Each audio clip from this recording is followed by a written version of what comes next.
For in him we live and move and have our being, as certain also of your own poets have said, for we are also his offspring. By the time Friday rolls around, a lot of us are running on fumes. The week has taken its toll. The responsibilities piled up. The schedule got crowded. The unexpected interruption showed up right on time. Maybe some things went according to plan, and maybe some didn't. And by the end of the week, it's easy to feel like we're carrying everything ourselves. That's one reason I appreciate this verse. It gently reminds us of a truth that we often forget. Everything depends on God. Not just the spiritual parts of life, not just the church services, Bible studies, or prayer time. Everything. Paul spoke these words while addressing people in Athens who had all kinds of ideals about gods, philosophy, and the nature of reality. Rather than beginning with a lengthy theological argument, he started with something they experienced every moment of every day: existence itself. For in him we live and move and have our being. Think about that for a moment. Every breath you take, every step you walk, every thought that passes through your mind, every sunrise you witness, every meal you enjoy, every conversation you have, none of it exists independently of God. We often think of God as someone we invite into our lives. But Acts 17, verse 28 flips that perspective around. Our lives exist within His creation. We are dependent on Him every second of every day, whether we realize it or not. A fish may spend its entire life surrounded by water without giving much thought to it. Yet remove the water, and everything changes immediately. In a similar way, human beings often move through life barely noticing their dependence on God.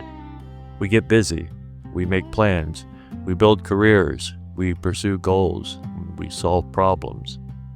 And before long, we can begin acting as though our success, our strength, our security originates with us. Then life has a way of reminding us otherwise. A sudden illness, an unexpected setback, a difficult conversation, a loss we never saw coming. Moments like those reveal how much of life has always been outside of our control. That realization can be unsettling, but it can also be freeing. Because if everything ultimately depends on us, that's a heavy burden to carry. If our future rests entirely on our own wisdom, strength, and ability, we have good reason to be anxious. But Acts 17, verse 28, points us towards a different reality. The God who created us is also the one who sustains us. The God who gave us life continues to uphold that life.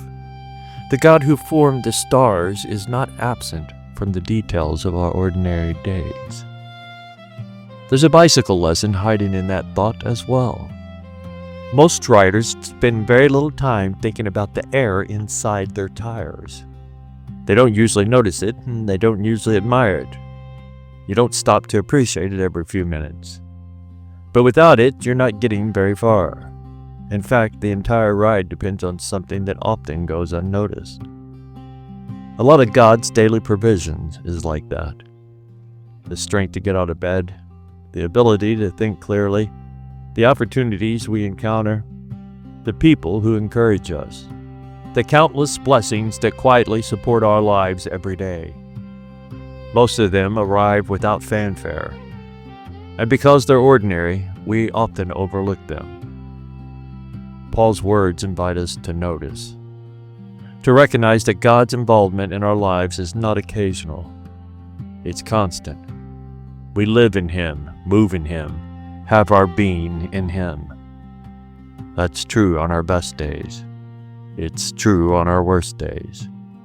It's true when we feel close to Him, and it's true when we're struggling to see what He's doing. As this work week comes to an end, perhaps that's the thought worth carrying into the weekend. You are not sustaining yourself. You never were. The same God who brought you through this week is the God who will carry you into the next one. The same God who provided yesterday is still providing today. And the same God who gave you life continues to hold that life in His hands. So take a moment this Friday to notice what often goes unnoticed. The breath in your lungs, the ground beneath your feet, the people around you, the countless evidences of God's provision that quietly surround you every day. Because according to Acts 17, verse 28, every moment of our existence points back to a simple but profound truth. In Him we live and move and have our being. Thank you for joining me here this week, my friends and family, and anyone else who might be riding along and listening. Hope to see you here come Sunday to start off next week. And until then, Allah willing, Shabbat Shalom.